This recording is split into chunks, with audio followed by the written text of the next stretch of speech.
बिस्मिल्लाहिर्रहमानिर्रहीम बिस्मिल्लाहिर्रहमानिर्रहीम अस्सलामु अलैकुम वरहमतुल्लाहि वबरकातुहू। अल्लाह पाक ने जब इंसान को पैदा किया तो उस इंसान की तालीम के लिए अल्लाह पाक ने आसमानों से इल्म को नाज़िल किया। हमें काफ़ी ज़िक्र मिलता है, हमारे पास कुरान है जो नबी सल्लल्लाहु अलैहि वसल्लम पर नाज़िल हुआ। उसके अलावा कुछ और किताबें हैं और इसके अलावा सहीफ़े भी हैं जिनका ज़िक्र हमें हमारे कुरान पाक में मिलता है। जितना भी अल्लाह पाक ने इल्म उतारा है, इस इल्म का कुछ ना कुछ मकसद ज़रूर था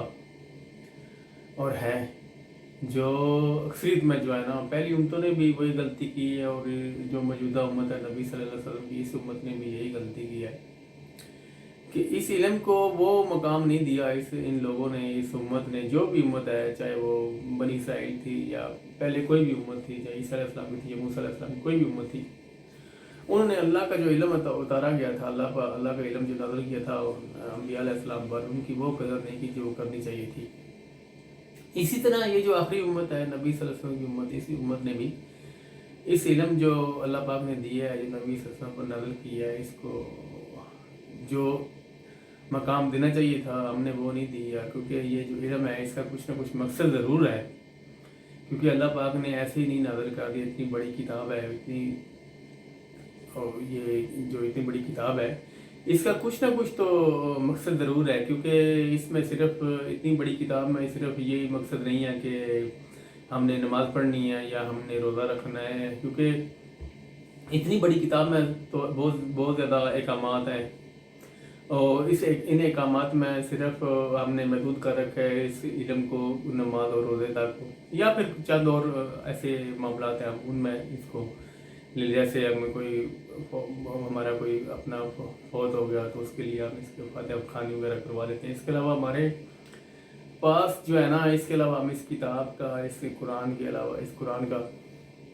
हम कोई ज़्यादा इस्तेमाल नहीं करते, क्योंकि या तो फिर हम ज़्यादातर वो है कि तिलावत कर लेते हैं। तिलावत जो है ना, वो इसका जो मकसद है ना वो नहीं है हल होता, मकसद हल नहीं होता इस कुरान का, इस इल्म का। क्योंकि एक इल्म को आप बार बार पढ़ते रहेंगे तो वो इल्म में ये है ना कि इल्म समझ नहीं आ रहा,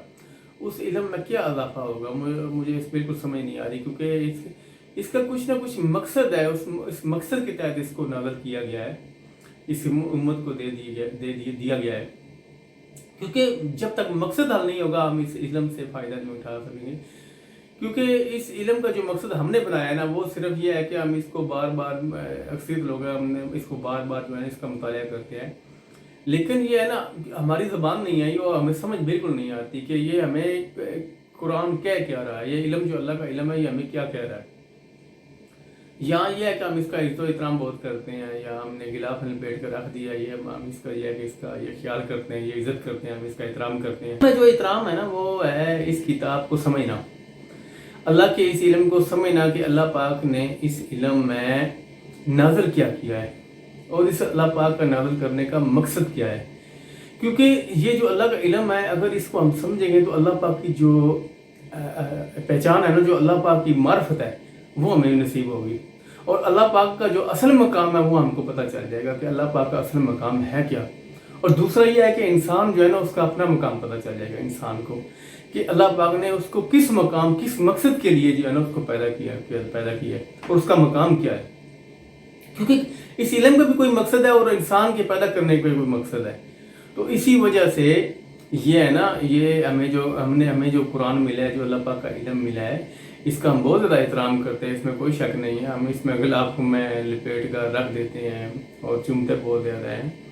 तो ये एहतराम जो है ना लाजमी करना चाहिए, ऐसी बात नहीं है। लेकिन जो असल एहतराम है ना इसका, वो है कि इस किताब को समझना और समझ कर इसका मुताला करना और पढ़ना, समझ कर इस पर अमल करना। असल में तो जो इसका एहतराम असल में है ही वही, क्योंकि एक किताब हमारे पास आई है, उसका कुछ ना कुछ तो मकसद है ना। सिर्फ ये नमाज तो मकसद है नहीं, ना ही रोज़ा मकसद है इस किताब से, क्योंकि नमाज तो पहले भी आ रही है शाम से, रोज़ा पहले से भी आ रहा है, पहली उम्मतों में रोज़ा था। लेकिन ये है कि इसका कुछ और तो मकसद लाजमी है, अल्लाह पाक ने हमें बताया है, उस मकसद को हमें ढूंढना है। और इसको जब तक ढूंढेंगे नहीं, हमें पता नहीं चलेगा कि अल्लाह का असल मकाम क्या है। जिस मकाम को हम समझ रहे हैं, असल में अल्लाह का मकाम कोई अलग है। क्योंकि अल्लाह की जो अल्लाह पाक ने कुरान में फरमाया, शायद फरमाया, जैसे तुम्हें कदर करनी चाहिए थी, फिर आपकी ऐसी कदर नहीं की। اس کا جو ہے نا اصل مطلب ہی یہی ہے کہ جب تک ہم اس کو سمجھیں گے نہیں، اس قرآن کو، ہمیں اللہ کا مقام نہیں پتہ چلے گا۔ اور اب دوسرا یہ ہے کہ ہمیں آنے کا مقصد ہمیں نہیں پتہ چلے گا کہ ہمارا اپنا مقصد کیا ہے۔ ہمارا مقصد صرف نماز تک محدود جو ہم نے کر لی ہے یا روزے تک محدود کر لی، صرف یہ مقصد نہیں ہے،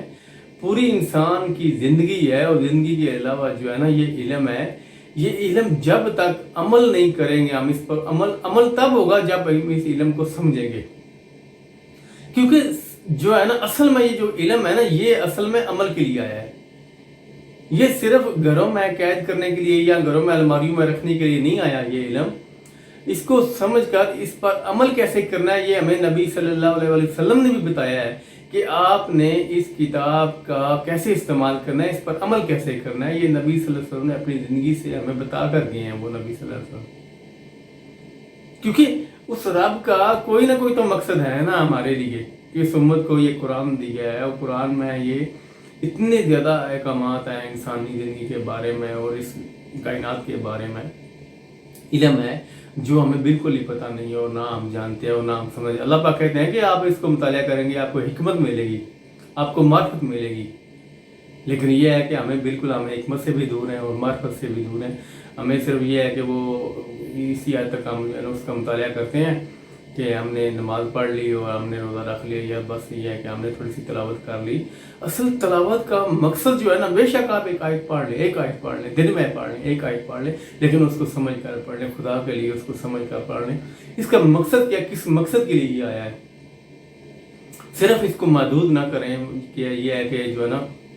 ہم نے اس کو محدود کر لیا ہے صرف نماز روزے تک، اور اس کے آگے جو ہے ہم بالکل سمجھ نہیں چاہتے۔ دوسرا یہ ہے کہ ہم بس تھوڑی سی نا وہ تلاوت کر لیتے ہیں عربی میں ہی، کیونکہ ہماری زبان نہیں ہے اور ہمیں سمجھ نہیں آتی۔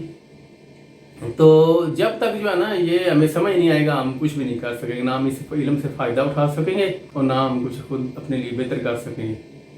اور نہ آنے والی نسلوں کے لیے بہتر کر سکیں گے، کیونکہ جب تک ہماری یہ جو عمل میں تب آتا ہے جب ہم اس کو سمجھیں گے، سمجھ کر ہم اس کو عمل میں ڈالیں گے، تو پھر یہ اس کا اصل مقام ہمیں ملے گا، یہ کیا اصل مقصد ہمیں ملے گا۔ جب تک سمجھیں گے نہیں ہمیں اس کا اصل مقصد نہیں ملے گا۔ اس لیے قرآن کو جو ہے نا ہمیں سمجھنے کی ضرورت ہے، اور یہ بہت زیادہ سمجھنے کی ضرورت ہے، کیونکہ 1400 سال گزر گئے ہیں اور اسی 605 میں ہم پڑھے ہوئے ہیں کہ بس ہم اس کا وہ جو ہے نا مطالعہ کر رہے ہیں، ہم اس کی تلاوت کر رہے ہیں، ہمیں ثواب مل رہا ہے، لیکن اصل حقیقی ثواب جو ہے نا اس کو سمجھنا ہے اور سمجھ کر اس پر عمل کرنا ہے، کیونکہ اگر ہم اس کو سمجھیں گے تو ہمیں اپنا بھی مقصد نظر آ جائے گا انسان کا، کہ انسان کا مقصد کیا ہے اور انسان کا اصل مقام کیا ہے، دوسرا رب کا مقام ہمیں مل جائے گا اس قرآن سے۔ کیونکہ یہ ہے کہ ہم اصل میں ہم سمجھنا نہیں چاہتے، جب تک ہم سمجھیں گے نہیں ہمیں کچھ بھی نہیں پتہ چلے گا۔ صرف یہی ہے جیسے جو وہ پچھلے کئی دہائیوں سے چلا آ رہا ہے، لوگ آ رہے ہیں جا رہے ہیں، نماز پڑھ رہے ہیں، روزہ رکھ رہے ہیں، بس جا رہے ہیں، لیکن کوئی مقصد نہیں قرآن سے لیا، کوئی قرآن کا نام مقصد وہ سمجھ سکے، کیونکہ قرآن جو ہے نا وہ واقعہ بتا رہا ہے۔ کیونکہ یہ جو جب تک کوئی دوسرا بتاتا ہے تو پھر پتہ نہیں چلتا، جب تک انسان خود مطالعہ نہیں کرتا، خود سمجھتا نہیں ہے، تو پھر پتہ چلتا ہے ایسا۔ جب تک آپ خود سمجھیں گے، خود پڑھیں گے، پھر آپ کو پتہ چلے گا۔ میں 1000 بار بتاتا رہوں گا لیکن آپ کو اصل مقصد قرآن کا نہیں پتہ چلے گا جب تک آپ خود نہیں سمجھیں گے۔ اس لیے ہمیں قرآن کا مطالعہ کرنا ہے اور بالکل سمجھ کر پڑھنا ہے۔ بے شک آپ ایک آیت پڑھ لیں، دن میں پڑھ لیں یا جب ہی پڑھیں آپ، لیکن تھوڑا پڑھیں لیکن اس کو سمجھ کر پڑھیں، کیونکہ اس کو، اور دوسرا یہ ہے اس کو ہم نے عمل میں ڈالنا ہے۔ جب تک سمجھیں گے نہیں یہ عمل میں نہیں ڈال سکیں گے۔ دوسرا یہ اور بہت سے معاملات ہیں قرآن کے اندر، ان کو بھی ہم نے سمجھنا ہے کہ اصل میں یہ اس کا قرآن کا مقصد کیا ہے۔ تو اس مقصد کو سمجھنے کے لیے ہمیں یہ ہے نا ہمیں اس قرآن پر توجہ دینی چاہیے، اور بالکل جو ہے نا اپنے ذہن سے صاف ہو کر اور متوجہ ہو کر خالص طور پر اس قرآن کی طرف ہم نے جو ہے نا اس قرآن کو سمجھنا ہے اور اس قرآن پر عمل کرنا ہے، کیونکہ یہ ہمارے اللہ پاک کی کتاب ہے جو نبی صلی اللہ علیہ وسلم پر نازل کی گئی تھی، اور یہ ہمارے لیے اس میں احکامات ہیں، ہمارے معاملات ہیں، ساری زندگی کے معاملات اسی میں، اور بہت سے کچھ مقاصد ہیں اس قرآن کے جس کو ہمیں سمجھنے کی ضرورت ہے۔ تو یہ مجھے امید ہے کہ آپ کوشش کریں گے، اور کیونکہ یہ ہمارے لیے فائدہ ہے۔ تو یہ میرا آج کا پیغام تھا، اگر اس میں کوئی غلطی بتائی ہوگی ہو تو میں آپ لوگوں سے بھی معافی چاہتا ہوں، اپنے اللہ سے بھی معافی چاہتا ہوں۔ السلام علیکم ورحمۃ اللہ وبرکاتہ۔